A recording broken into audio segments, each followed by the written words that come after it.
E- Are we live? Okay, we're live. Yes. Right. Yo, what is going on, guys? Welcome back to the Pride Podcast, episode 392 on the Blue, White, and Network live show edition. I am your host, Tyler. Joined my main guy, as always, Mr. Malcolm Hart. Late night, early morning, I should say. Malcolm, how we feeling, brother? Woo! You actually ruined my intro. You actually ruined my intro, man. I was trying to do like a surprise intro, man. I'll come in with the jersey on and Dude, couldn't tell if my laptop was tripping with like the camera off, or I'm like, dude, I'm not gonna see him all episode, but you were trolling me. Okay, I got you. yeah, man. That's what I was doing, man. But I was trying to do a big grand intro. But yeah, man. What's up, man? What is going on? We had the draft today. We had some basketball, man. Today was a good day, man. Well, it was a good day for me. Yeah, I was for you. Your Knicks are up 2-1 on my Stones right now. Yeah, that it stung a little bit. It stung a little bit that loss, but we'll talk a little more about that later on in the episode. But how are we feeling about the NFL draft that just passed right now? You know what, man? I am not mad at all, man. Not mad at all. When I come into the draft, I say, you know what? If they get somebody on the defensive line or somebody on the offensive line, I'll be happy. That's what I wanted. I didn't want nothing wild. Like if they came out and drafted like a receiver, I'd have been pissed. Did something wild. I want to have been happy. But with this is something like a need. This is something, a plug and play guy. He's gonna come in right away. Yeah, I think he's gonna be able to contribute right away, especially with the situation with Lee McNeil. I'm happy with it. Let's go. Yeah, we'll talk more about the pick, Tyreek Williams, a little bit more in this episode. But we got an extension to talk about that. Now this is 2 years in a row where Brad has gotten some big deals done right before the draft, and he officially extended Kerby Joseph today. But the news of it came out yesterday, so making him the highest paid safety in NFL history, getting him a 4-year contract worth up to, let me pull up the details here. I believe it was $86 million. 4 years, yep, up to $86 million. So you're looking at $21 million a year. Kerby Joseph, let's talk about that. Malcolm, I mean, when you saw that news, he was obviously a candidate that we kind of looked at in the offseason that he could be up for an extension this year with them only having 1 year left on his contract. The Lions get that deal done before the draft and before the season starts. What are the initial reactions when you saw that? I seen it coming, man. You just look at Kerby Joseph. Look what he done throughout his career. Year one in 2022, 4 interceptions. Year 2, 4 interceptions, and then year 3, he just blossoms and blows out and then leads the league in interceptions with 9. Total 17 interceptions in 3 years. It's something that I already knew that was coming. When I knew that his contract was coming up and he was, going to have an extension soon, I knew he was going to be the highest paid safety in the league. It was a given from what he's able to do. So I like it, man. I'm glad he locked him up, and now you have him and you have Brian Branch. So that's a good duo. You have him for a minute, man. So I'm happy. Yeah, I mean, the extension, I think itself, was, I think it was one of the likelier more candidates to get the extension. I mean, we've talked about it. Like the Lions are going to have some tough decisions coming up really soon, just with all these contracts coming up with all the guys that they have already paid. And, there's still some more contracts to be dished out.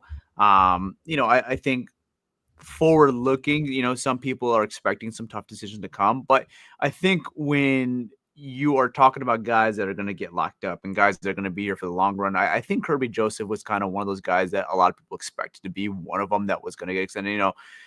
First off, been very, very durable in his career so far. And like you said, has very grown year in and year out, had a really good rookie campaign. And really since from that rookie campaign has really just blossomed to be one of the best safeties in the NFL. And like you said, had a really career year last year, having 9 interceptions, which is just big time stuff over there. Yeah, I mean, I think the number could be intimidating to some people. I understand it. And highest paid safety in the league is like, are we ready to do all that?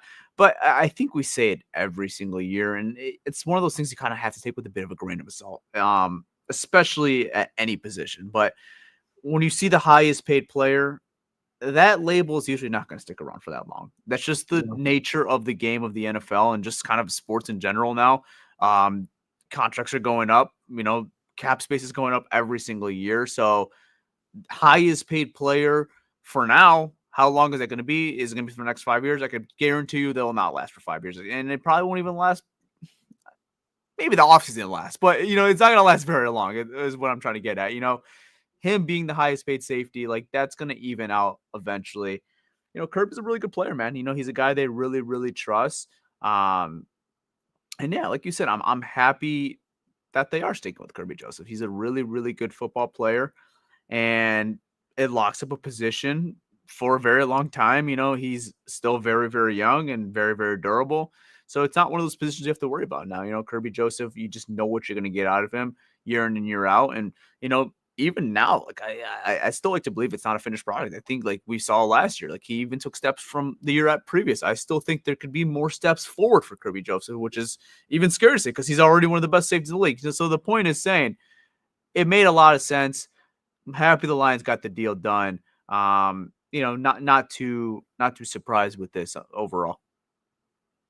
Yeah, man, and yeah, that's some scary shit.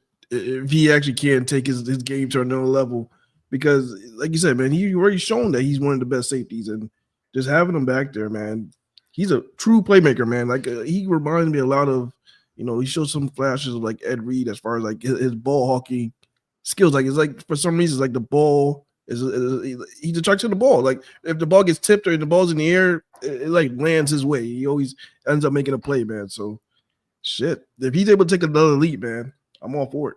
Yeah, I think it would be one of those decisions if they weren't able to lock up Kerby and you end up losing him. It's gonna be one of those ones that hurt a lot more than if you just get it done right now, right? Like just get it over with. Don't even extend this any longer because the longer I think you let it go on, the higher the price tag it goes up. So just kind of getting it over with and having that position locked up for the next 4 years, I think is really, really crucial for the Lions. And it's just kind of one of those positions you just don't have to worry about for the next couple of years. You're still playing out Brian Branch's rookie contract. You still have this upcoming season. Then you have another season after that. And then now you have 4 more seasons of Kerby Joseph. So like that position is safe and sound. You know what you're getting out of it. And with the defense that is losing their defensive coordinator, you want as much familiarity as you could get. Kerby's been one of those guys that's kind of been here since day one of this new regime, right? And to have a familiar face back there for Calvin Shepard, I think makes him really comfortable. And, it's a guy that he could obviously trust, game in and game out and every single snap. He's one of those guys that's going to get 100% or close to that every single game. Yeah, man. Crazy to look back and look at it that he's like a leader now. Like he's one of the leaders of this, secondaries. So, damn. I know. It feels like yesterday he picked off Aaron Rodgers for the first time. Yeah, it does, man. It does. It happened so fast, man. Now he's a vet. Now he's one of the leaders. I know a lot of Lions fans have been talking about it. There's going to be some tough decisions to come, right? Like there's going to be some players that you really like on this team that are, maybe not going to be here in a couple of years, but luckily they're going to be here for this upcoming season, right? And you have a Super Bowl window right now, and that's what you, I think, have to really, really focus on right now. And that Brad's making his players, or I should say some of them with Kerby Joseph, making him feel comfortable. And now he's assured that he's going to be here for a long time. That's a good thing, man. It's a really good thing. So overall, really, really excited to get that Kerby Joseph extension done and knowing that he's going to be aligned for a very, very long time. So safe to say, if you were thinking about investing into a Kerby Joseph jersey, you could do that now because he's going to be here for a good amount of time. Unless he decides to change his number.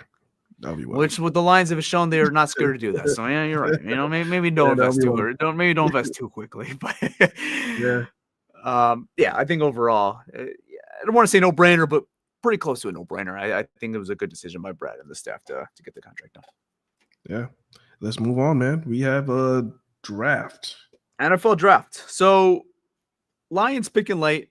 I mean, I haven't got to talk to you a lot during this draft season. So, I mean, you kind of said it in the beginning of the show, but where was your headspace coming into this draft? I know it's not one of those drafts like previous years where, I'll speak for myself, and I think you could probably relate with me here is like, I'm not as locked in with every single prospect like I have been in the last couple of years. And that's not to say that I have lost interest in the draft. It's just that it's just not as, what's the word I'm looking for? It's still very important. The draft is still very important. Very important. But it's not as interesting when you're not picking in that top 10, top 15, when you just don't know who's going to be there. So it's a lot harder to project prospects that are going to be at that pick and prospects that are going to potentially be on your football team. So you're not doing as much of a deep research. And I think when you have a good football team, it just is the draft is not as the same as when you're a bad football team. Let's just say that. Yeah, that's And true. I'll take good football any single day of the week over being excited for the draft. I'll say that. So, Yeah. but for you, what was your headspace coming into this draft today? Yeah, man. I'm with you on that as far as like not being fully 100% locked in on every single prospect. You know, we all been busy, and me coaching the boxing, being a boxing coach now, I haven't been able to like track as far as like follow every single prospect like I have in the past. But coming to the draft, I did have like an idea of who well as far as like a position, what position I want the Lions to draft, in the first few rounds.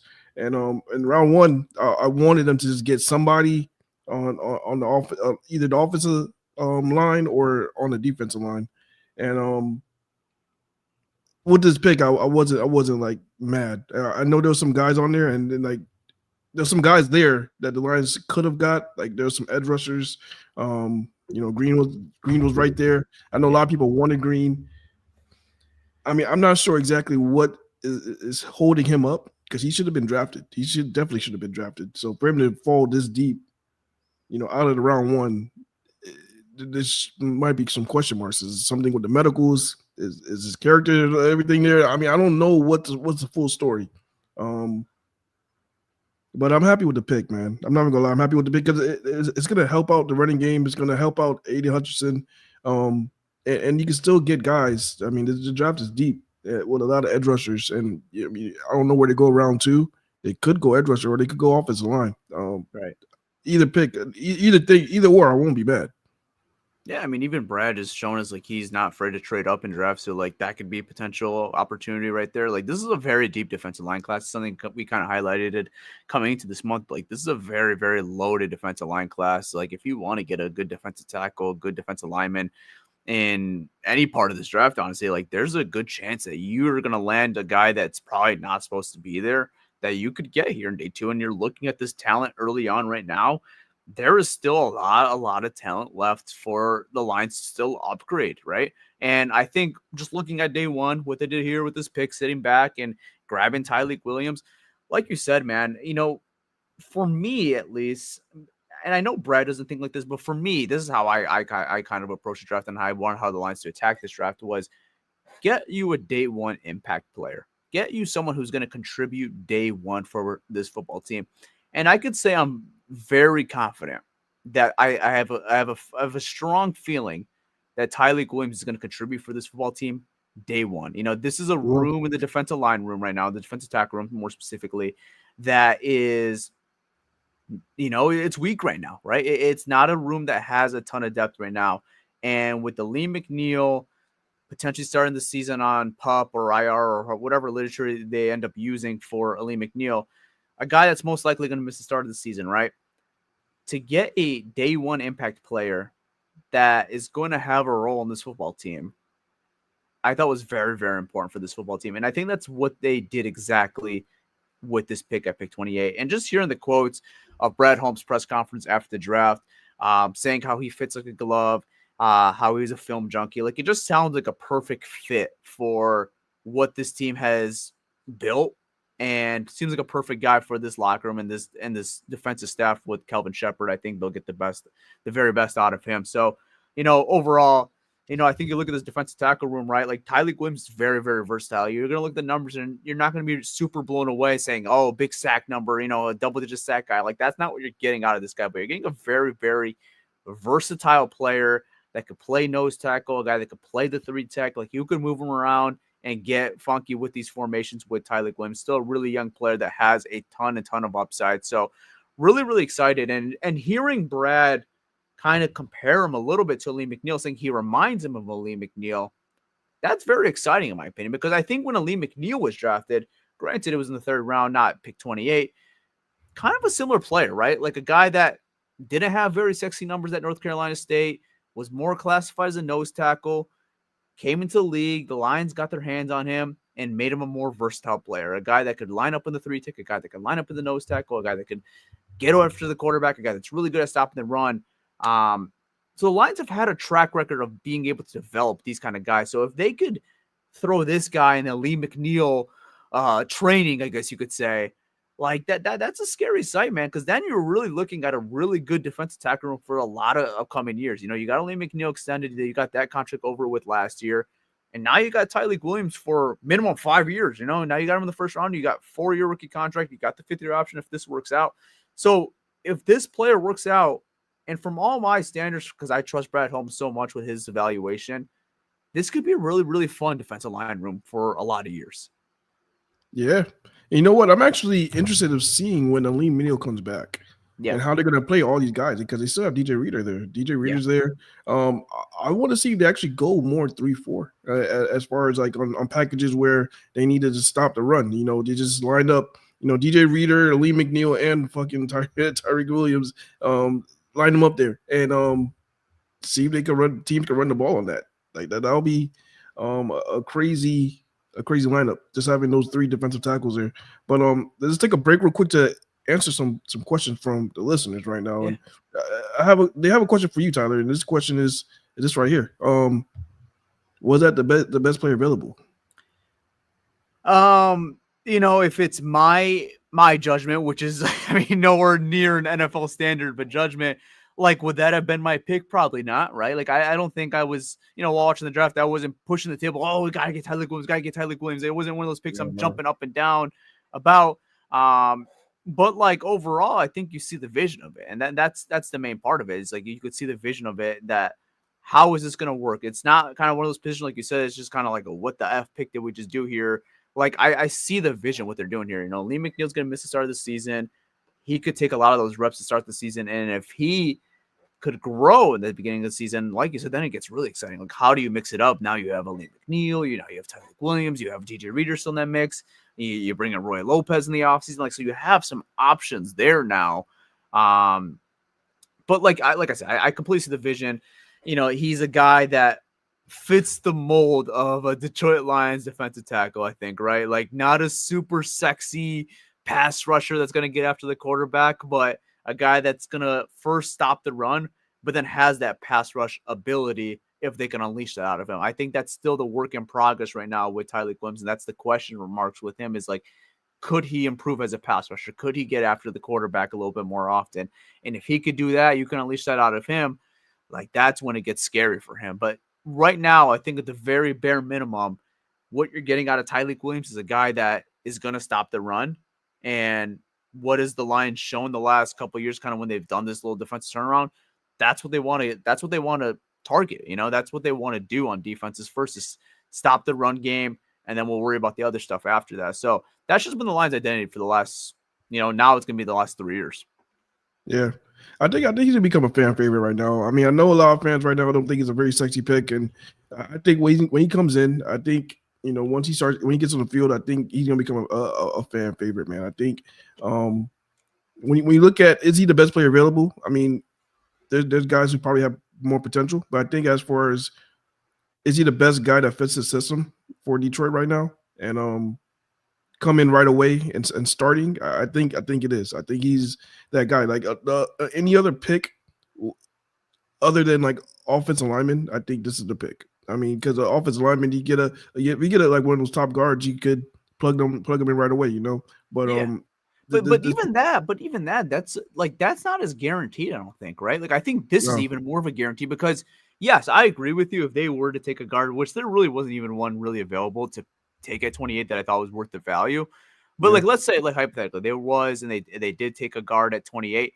I still don't think that's a slam of dunk as a guy that's going to for sure be a starter compared to this pick. And I say that because with Aleem being out, like, who do you envision being your starting defensive tackles if you didn't take one? Like, right now, it's what, DJ Reader, Levi Onwuzurike?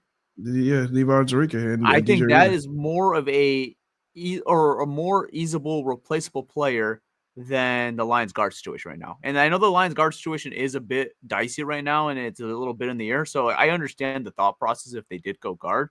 But I think Graham Glasgow, Christian Mahogany is more safer than Levi Onwuzurike and DJ Reader, if that makes sense. Yeah, you can. I mean, with the prospects that's out there, there wasn't no elite guy left. Yeah. I think the last really good guard that could probably come in right away was selected ahead of us. Yeah. By the Vikings. So yeah, I love the pick. Yeah, but that's my point. Is like you're getting a day one impact player, and I guess you don't necessarily know what the impact's going to be because like at the end of the day, it's still a rookie. Like you just never know with these guys. But like I'm fairly confident that he's at least gonna have an opportunity right away, and this is just for his job to lose at this point now. Like I mean, like we have some guys there, but like it's. I mean, if this is Tyleek's job, in my opinion, right now, at least start the season with Aleem being out, like I would be fairly surprised if he's not the day one starter, assuming he's healthy going into the season, right? Like I know that's still way, way, way out from now. I mean, we're only talking day one of the draft. We're still in late April, right? But like just looking at this defensive line room right now, this defensive tackle room right now, unless they are able to find a way to swing a move before the season, which I'm not really expecting at this late in at this point, right? Unless they're able to find some type of move, it's like I think it's going to be Tyleek Williams, DJ Reader if everyone's healthy. Like that's going to be a starting defensive tackle room, and you're going to have a rotation of Levi Onwuzurike, maybe like a Pat O'Connor or Roy Lopez are going to be in that mix too, right? But like that's really all you have right now. Like you don't have a loaded defensive tackle room. And it's not one of those positions they really address in the offseason for agency. So again, maybe there's a couple more veterans that could come later in the process of all this, but like, as far as a player, I'm expecting this guy to be a day one starter and hopefully be an impact player. That's on Tyleek Williams to now make the impact. You kind of have the role right now. What's he going to take with that role? Is he going to take advantage of that role? That's on him now. Yeah, and how quick he's able to grasp the playbook and learn the system and the scheme. Because we saw a guy like Jack Hamill take some time to adjust into the mix. But with the Lee McNeil's injury, I'm expecting him day one to come in right away and cause havoc and get that starting role. That's what I'm expecting. Now let's see if that happens. Right. Yeah. I mean, we still have a whole process. We still don't even know what they do tomorrow, right? Like, or today, I guess now, right? Like in day two, right? Like, there's still a whole draft to be had. It's not going to be handed to him. But like, I think right now it's his job to lose. Right now, just looking at evaluating the room, like I said, they have some guys there, but if Tyleek is the guy that they think he is, I think that's the expectation right now. I think that's how Brad and Dan are looking at this right now. Is that this guy should be our day one starter right now alongside DJ Reader. Yeah, absolutely. I think that's the reason why they drafted him. But now, one last question. Same guy. He wants to know if they could have traded back, would he have still been there? He believes that they could have traded back and still got him. Do you think that would have been possible for Detroit if they were able to trade back and still get the same player? You see, we're not in the room, right? Like that stuff is just so impossible to predict, right? Like I think that's stuff you kind of find out after the fact, right? Like, for an example, I'll give you guys, right? Jahmyr Gibbs, right? 2023, right? Everyone's like, wow, that's a major reach. That's a guy you could have traded back. You could have got him in the 20s, could have got him in the second round. I mean, then you find out a couple years after, if you didn't take him, the Cowboys were ready to take him at pick 24, or the Cincinnati Bengals were ready to take him. Like, you don't know that stuff in the moment, right? And you don't know how these other general managers and presidents are thinking in that moment. Yes, mock drafts are saying, yes, you could have grabbed Tyleek Williams second round. So if you're basing it off that, yes, it looks like a reach, right? But those guys are not in the room either. I'm not in the room either. So the judgment of who's going to be there and where you can get these guys, I mean, I think the draft shows us every single year and it humbles us that mock drafts are so far off expectations of the NFL. And you just saw first glance right now, a big one right now, Shadir Sanders, right?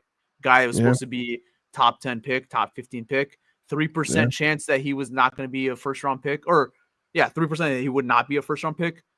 Look where he is now. He's still waiting for that phone call. Yeah. The draft humbles us. The draft humbles us. It does. And I think the people, they look at the analysts and their, I guess, big board. Yes. And they put too much effort into that instead of realizing they're the scout team, and those are the people who actually matter. They don't care about Brookie Brooks top 100 players That's or what I'm saying. where Bucky he Brooks, Daniel Jeremiah, Mel Kiper are not they making these they picks. they don't give a shit about what they think about that. They rely on their scouts, and wherever their scouts have these guys ranked, and they what people don't understand is that they also kind of mock where other teams are going.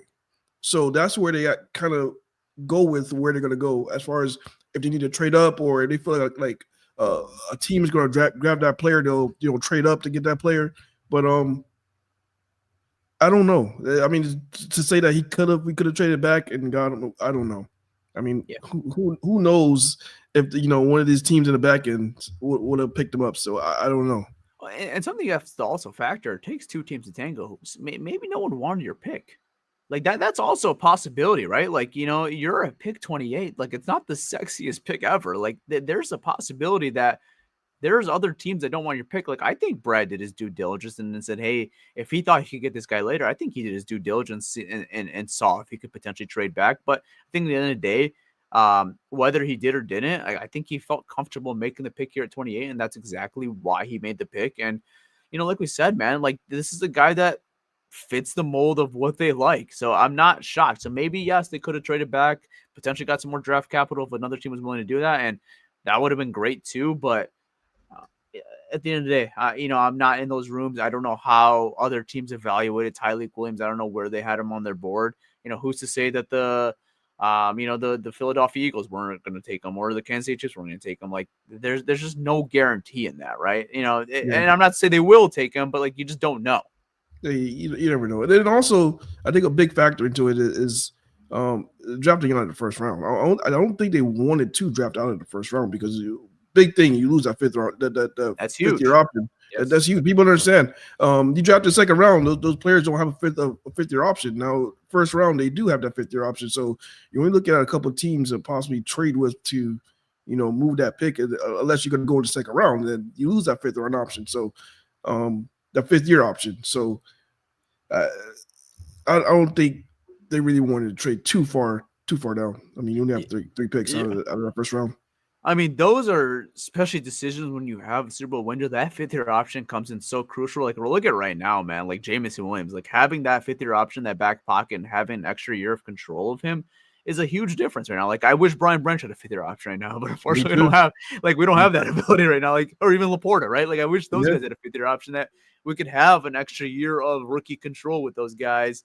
And you don't have to worry about giving them a payday right away, and then you could have a little more leverage. So picking the first round, yes, has a completely different difference, and that's like as big of a difference as pick 32 to pick 33. As crazy as it sounds, I know it's only one pick, but that's how big of a difference it is. It's having a whole year of control of another player for a whole nother season. If that guy ends up being really good, you want that extra year of control for a lot cheaper than that extension you're going to give him. Yeah, 100%, bro. So yeah, it makes a big difference. So yeah, I agree with you. I think Brad, maybe unless he got a haul back, I think his intention was always to draft at some point during this first round, right? Whether that was at 28, maybe trade back a couple spots if you can get like another day 3 pick or something like that.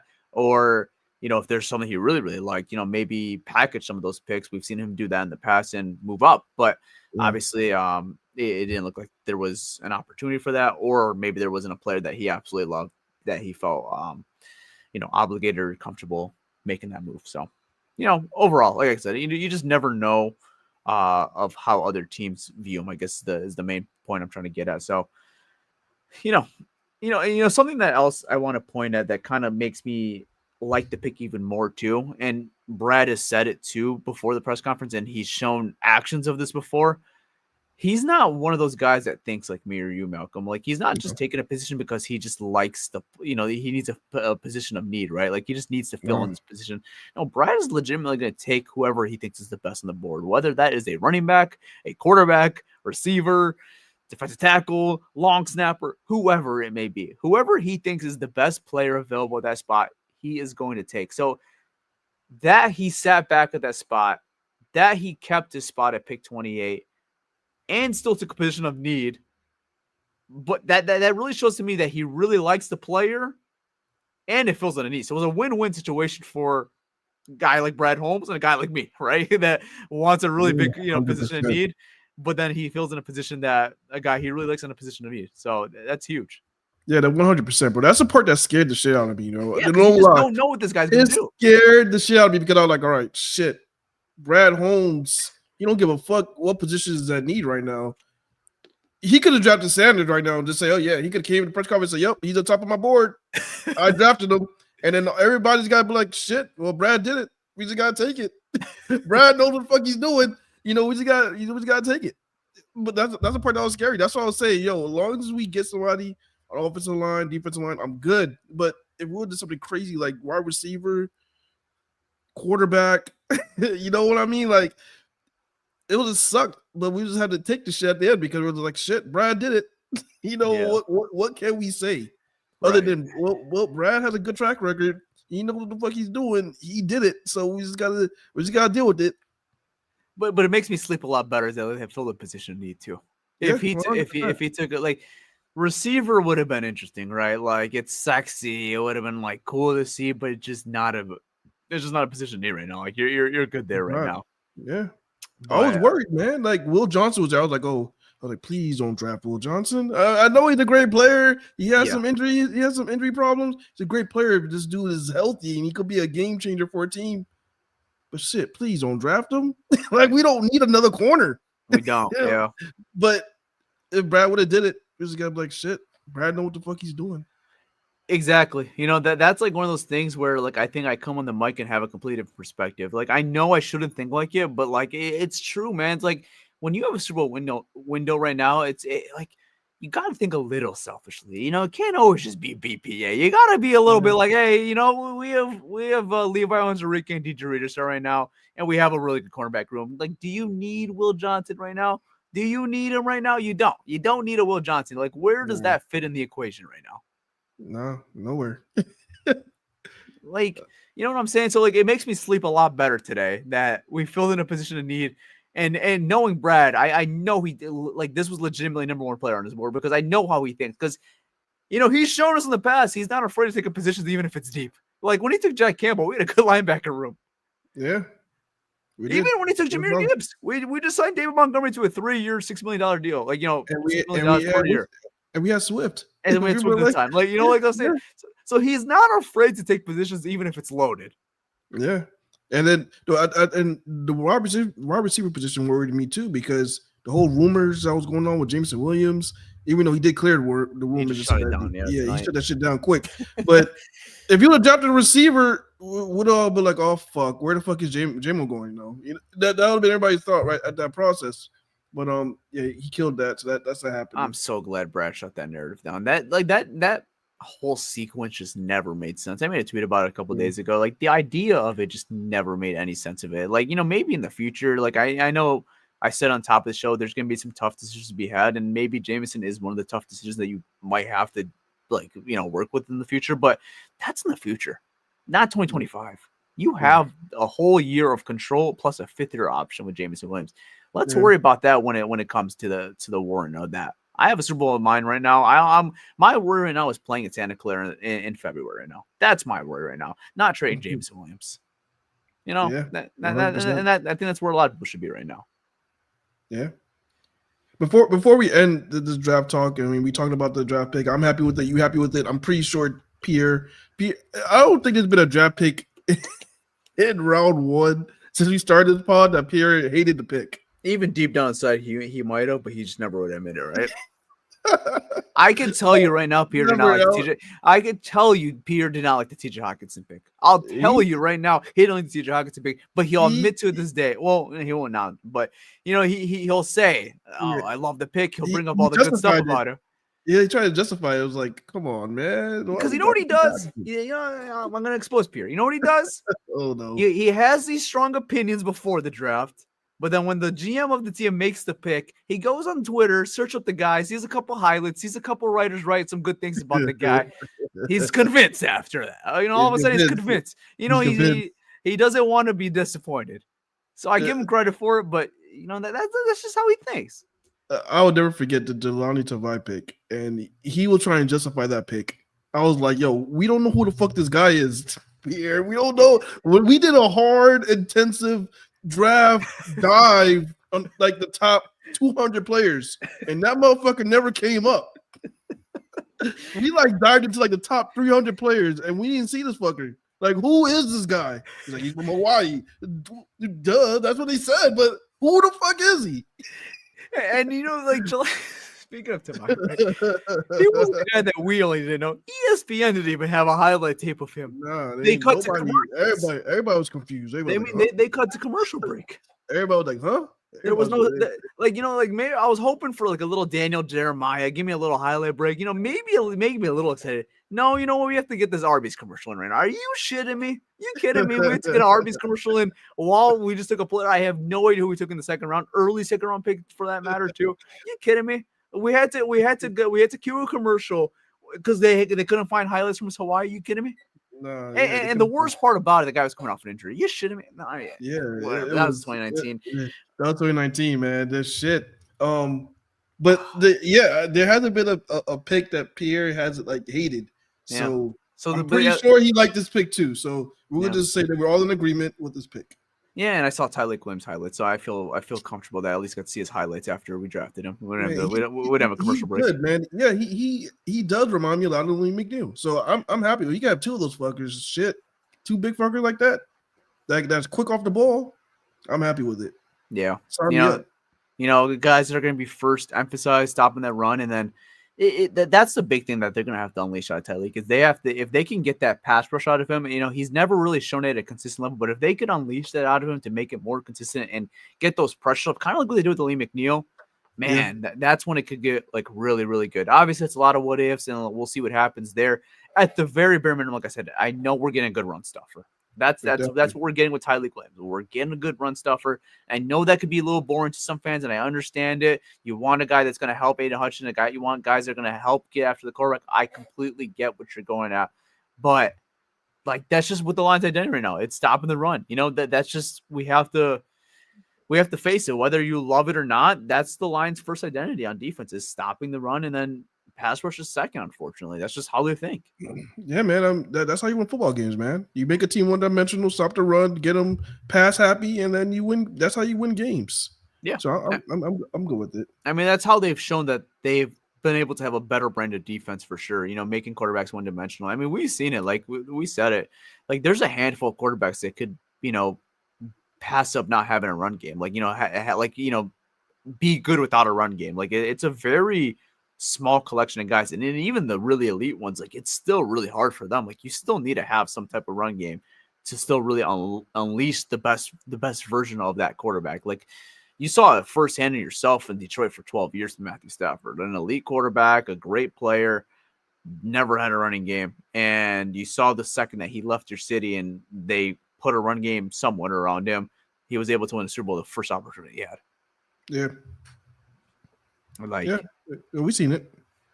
Yeah, I mean, running backs stopping the run is really important. And running backs, I think, as a whole, is a position that's kind of growing back in the NFL a little bit. Like, and I think the Lions and the 49ers, I'll say, are like the two big advocates of this movement. I'll say is like they're making running backs important again.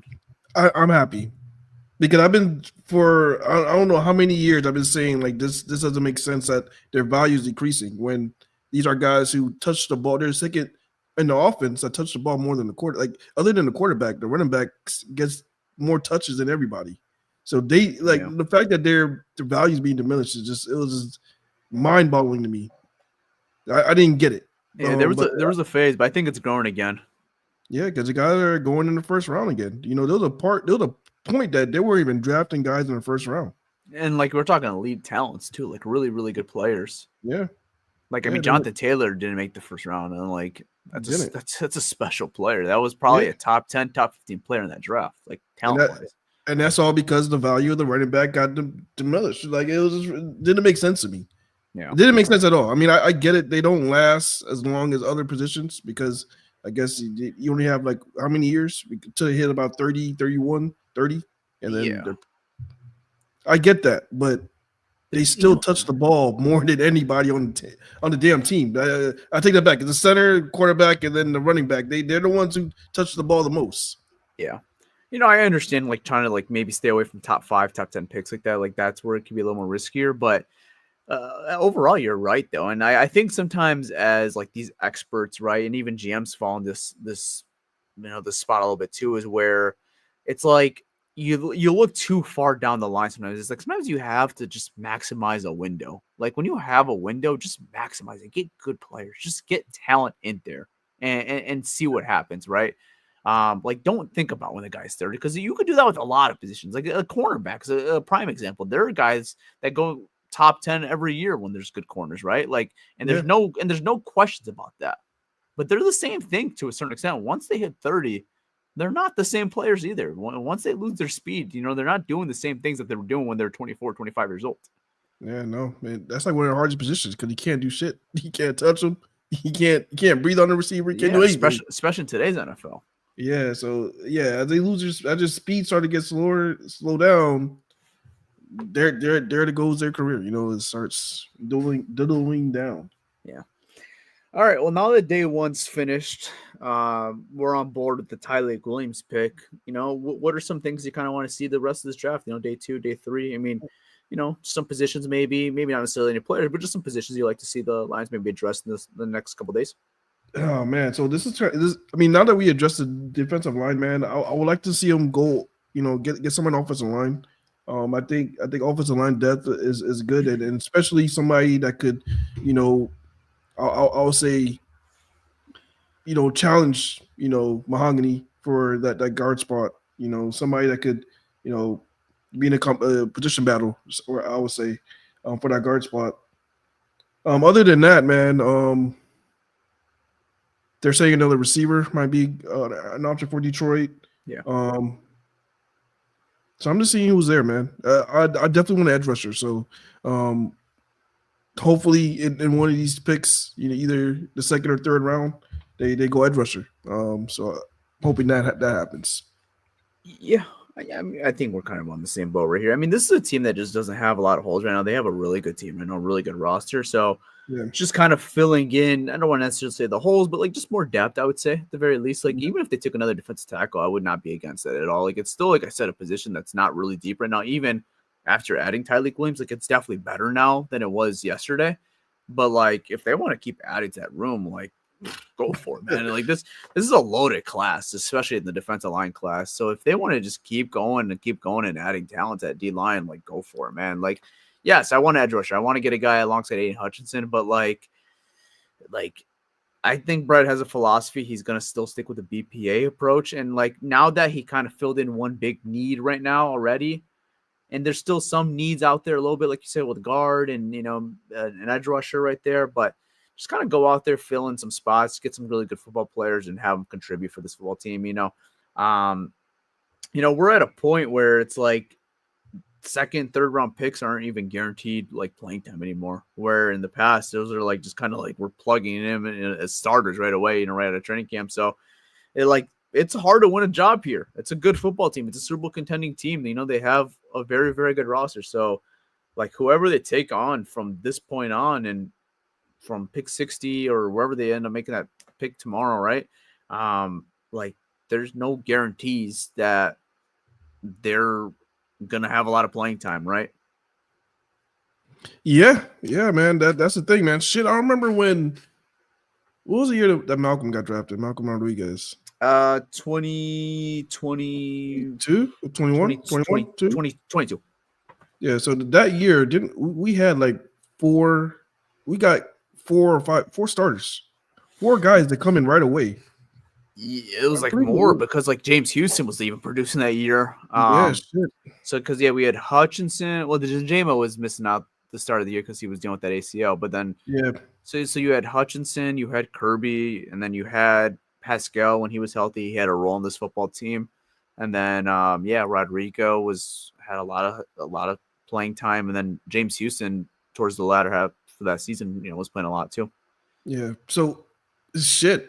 Hey, we've grown a lot, man. We went from those times to now it's like, all right, we need a plug and play guy for round 1, and then death pieces for the rest of the draft, pretty much. That's what it looks like right now, man. Yeah, I mean, like I don't want to say this in a bad way, but like 6th, 7th round picks now are not even guaranteed to make this 53 roster anymore. No, they're not. They're not. They're really not. And they're And those honestly are like, good they're players. honestly, yeah, they were usually like, honestly, now you're looking at, they're more on the outside than the inside, like Yeah. at this point, right? Yep. Yeah. I mean, and they might get some good players too in that position in those rounds. But Yeah. the way this team is right now, it's gonna be tough to make the 53-man roster. Especially at some certain positions like defensive back right now, like a corner, especially like if they end up taking a corner at some point during this draft, like unless it's tomorrow, it's gonna be really, really tough to make this football team. And like, if you do make this football team, to have somewhat of a role on this football team. Now, this is good. Do some what if scenarios. Like, what if the Lions trade up tomorrow and actually get like a corner? Will Johnson?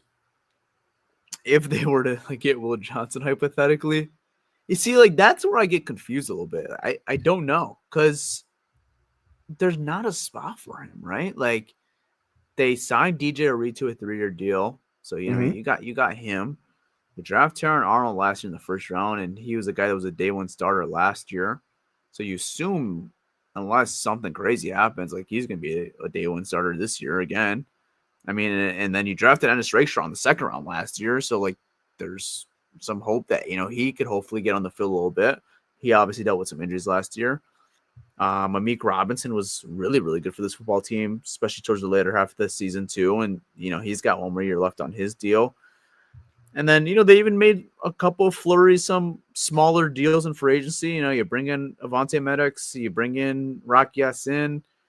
So it's like, okay, absolutely not. That doesn't make sense. I get it. Yeah, I don't see it. I mean, I know like a lot of them are not long-term answers outside of Arnold and Rakestraw, and then I guess Reed, but like I don't know. I know you have to look more than just 2025, but like I don't really see it, especially taking Rakestraw in the second round last year and Arnold. I think you're pretty much set there, and then kind of filling out that depth in free agency. Like I don't see a spot where it really makes sense. Now, I understand if he's the best player available, but I gotta say I would be a little confused if they were and ended up taking a cornerback in the second or third round. Yeah, I wouldn't be too happy. I'll let you know that I wouldn't be too happy. I mean, if they do make a move tomorrow and move up, I would like to see an edge rusher. Hopefully, Mike Green. He's a awesome guy that that'll be phenomenal. There, but to pull a move like that. And get like another impact player on that defensive line, that'll be huge. I think that's the biggest. I think that's the biggest question mark now. You look at this football team: is who's the other side? Who's the edge alongside Aiden Hutchinson right now? I think that's either that or who's Kevin Zeitler's replacement. That I think those two are the biggest question marks for Detroit right now. What do you feel more comfortable with right now? Do you feel more comfortable with Davenport / Pascal or Graham Glasgow / Mahogany? Honestly, man, to be honest with you, man, Davenport, those guys are veterans. So you're more comfortable with those guys?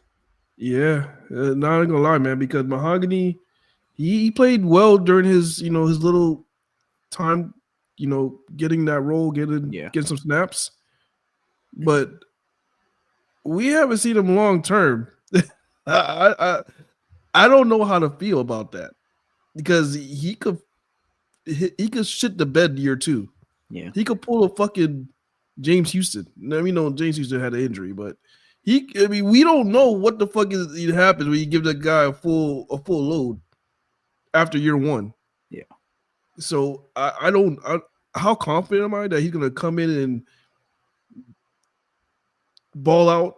I don't know, or at least hold his side. I don't know. There's a lot of questions. I don't know. But yeah, because Davenport being a vet and stuff like that, he's a good player. His issue is he dies on the field. He gets hurt. He's got to stop getting hurt. if he could like not see IR or see the injury room getting hurt, he could be a good player. He'll be a great compliment to Aiden Hutchinson. He just keep getting. I don't trust him. Do you trust him to play? Well, that's all. Well, that's why I bring the questions. What do you feel more comfortable with, the guard situation or the other edge? I think there's a reason why it's the two biggest question marks in this team right now. But like, You know, Yeah. that for me, I think I feel more confident with the guard situation than I feel with the edge situation. I mean, I feel more comfortable about Mahogany playing all the games, playing more Yeah, but you games just than don't. You know that it is a question mark because you don't know how he's going to translate to another full year, and you don't want to just kind of guarantee him that spot right away. I understand. that's my question. I understand that philosophy. The good thing is, I will say, and I hate giving credit to Bob Quinn, but something that he did a really good job at was finding these guards that could be day one impacts in like round 3 or round 4. Like he was really good at those. So it's possible, and if he could do it, it's very possible that you could find these guys at the later half of this draft. It's not like it has to necessarily be that second round pick. You have to get a guard. Even Mahogany, for example, that's like a 6th round pick right there. Yeah, he's a 6th round pick. So you know what I'm saying, like he's a guy who looked good in his limited reps. So it's like a guy. Those are guys you could find in the later half of the draft. So it doesn't have to be at pick 60 necessarily. But I agree with you. I mean, on landscape on paper, what's the biggest needs right now? It's either edge or guard. It's just how do you value more? And I think that's where we kind of see a little differently. I think I value edge a little bit more, and you value guard a little bit more. But I think you could flip a coin. It's either way for me, honestly. Like I see Yeah, both sides of the argument. yeah. I mean, I'm not gonna like if they go up tomorrow and say, okay, we're moving up, we're about to draft Mike Green. I'm cheering. Yes. I'm excited. But I wouldn't mind a guard either. Like if they feel like there's a guard there that's gonna be better than Christian Mahogany, then shit. Or Glasgow. Or Glasgow, yeah. And we feel like they're gonna be an upgrade and they're gonna come in right away, compete, and potentially win that starting job. I'm all for it, man, because the idea of the offensive side is running this goddamn football, and you need guards that could fill it, that could move these fuckers. You need these guards that could make these gaps and create these lanes for these running backs. So if they go that way, I have no problems with it. I'm still disappointed that Kevin Zettler's not online anymore. Me neither. Me too, man. That's and I'm still disappointed. Something I will say, we'll see how this draft plays out. This could be completely irrelevant in literally less than 24 hours, but there are still some solid guards out there in the free agency market that I think they could fill in the void to maybe not even necessarily be day one starters, but like at least can compete with these guys with the Mahogany, can compete with the Glasgow, and just make them sure of like, they have to win this job in the training camp. Like this is not handed to you. Like just some names out there. Brendan Sheriff is still out there. Will Hernandez is still out there. So we'll see what happens. Those are just some names to kind of think about if they don't draft the guard. But like I said, this could be completely irrelevant in less than 24 hours. They could draft the guard at pick 60, and there you go. Like those guys are not going to maybe be in contention anymore. So, I feel more comfortable with the guard market in free agency than I do about the edge rusher market because the edge rusher market is completely shot right now outside of maybe a potential reunion with Zadarius Smith. Yeah, that's true. Zadarius Smith is the only guy out there right now that like makes any sense for the Lions. Yes. Yeah. Shit. So. All right. Well, I said we could rap a little bit about the Pistons next. Someone asked in the comments. This is 12211. Hey, Malcolm, is this the year y'all make it out the second round? Shit. You got to make it out the first round first. You got to make it past. You got to make it out the first round first. I mean, I'm not looking past the Pistons. The Pistons are a good team, man. And if they were playing any other team than the Knicks right now, I'll be rooting. Tyler, I'll be rooting for you guys. Would you? Yes, you know I would, man. If you guys are playing the Pistons, I would 100% be rooting for you guys to knock those fuckers out. Now, are we gonna get a second round? The next round we play will be the fucking Boston Celtics, bro. Yeah. So are we gonna get the second round? No, man. No, we're not. Fuck. Every year, every time this whole year we played the fucking Celtics. They smacked us. Like we lost like 20 points every game. I don't see us winning that series. It's probably gonna look bad. Think it's still a game? Huh? Think it's still a game? Can we steal a game? I don't fucking know, man. And it's gonna show a lot. It's gonna show a lot. How Tibbs is, and if he could. Tibbs has to. I mean, he brought all these guys to, win these type of games, and he sometimes he's not using them. Like we saw. Game 2 against you guys, Anthony Towns didn't even touch the ball in the fourth quarter. Yeah, He he was was just there. completely He was useless just second there. half. He was just there, like taking up space. Like, come on, man, you got to use these guys. You brought in Mikal Bridges. You got to use these guys. But regarding this game, this was a really good game if you're a Knicks fan, because those guys who I mentioned did get involved. Shout out to the Pistons though for that final countdown. That final countdown, no lie, top tier. You guys did that shit. I still got to go back and watch it because I had to rush home to just watch the game. So I have to go I back saw and the I'm gonna do it tonight. I saw it on YouTube. So yeah, kid, Yeah, I was coaching the kids. yeah, So I saw it on YouTube, and that shit was electric, man. That shit even had me hyped. yeah. If you're a basketball fan, you know about the whole history with the final countdown and the Detroit Pistons and that Rip Hamilton and Chauncey Going to work, Billups era, Pistons. fucking Ben Wallace and Rashid. Rasheed Wallace, Tayshaun Prince era. If you're a basketball fan, you appreciate that. I Yeah. appreciate that. But I mean, I will point out that you guys with the final countdown is you guys are 0-1 in this new era playing the Yeah. final countdown. Well, hopefully we go in Sunday. I'll be in attendance there Sunday. I'm excited for that. Let's go. I'll be there game 4. Hopefully we could change the narrative. Hopefully we could tie it up, get it back to the Garden for game 5 and get a little 2-2 set. And we'll see what happens there. But yeah, man, today was just I didn't think we played good today. I thought Cade was a little off. I think Cade and Brunson were a little off today. I don't think they were playing to their capabilities. I think both guys were kind of relying on their secondary players a little bit more. Talking about Brunson, he dropped 30, man. He ended up having a good fourth quarter, but I feel like for the first 3 quarters he wasn't as sharp Captain as he usually Clutch. is. Yeah. Captain Clutch. Dude, Go. it was so frustrating. Every time we would cut the lead to like 5 points, 4 points, it just like right away.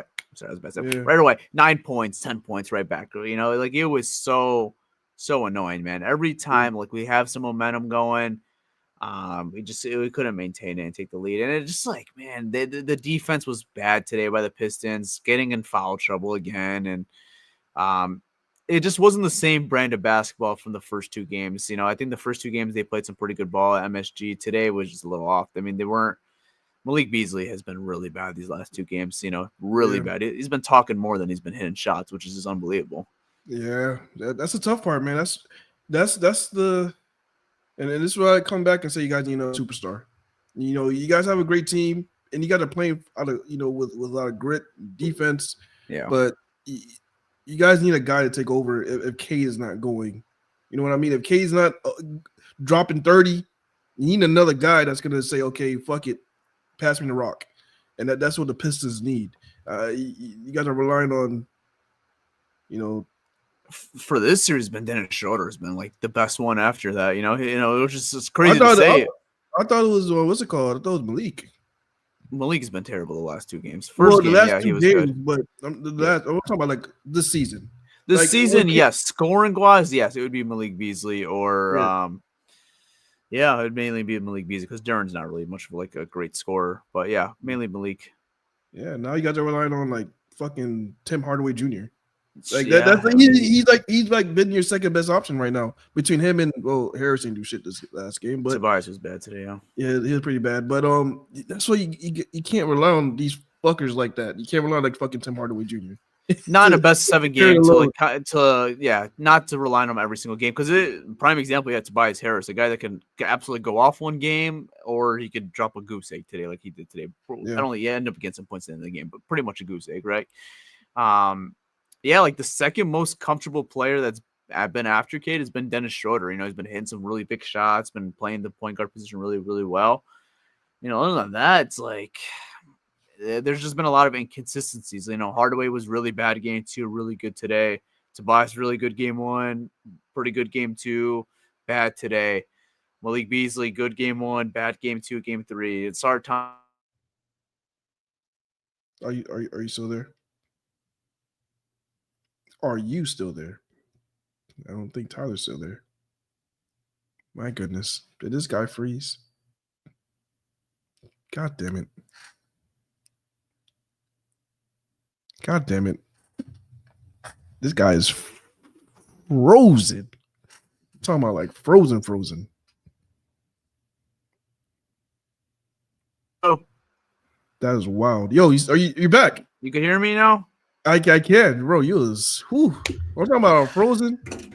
I'm talking about Frozen. I'm talking about like, man, you pull I one don't of even know these, where it man. ended. Regardless, yes, you're right. We need to get another player on Kate Cunningham.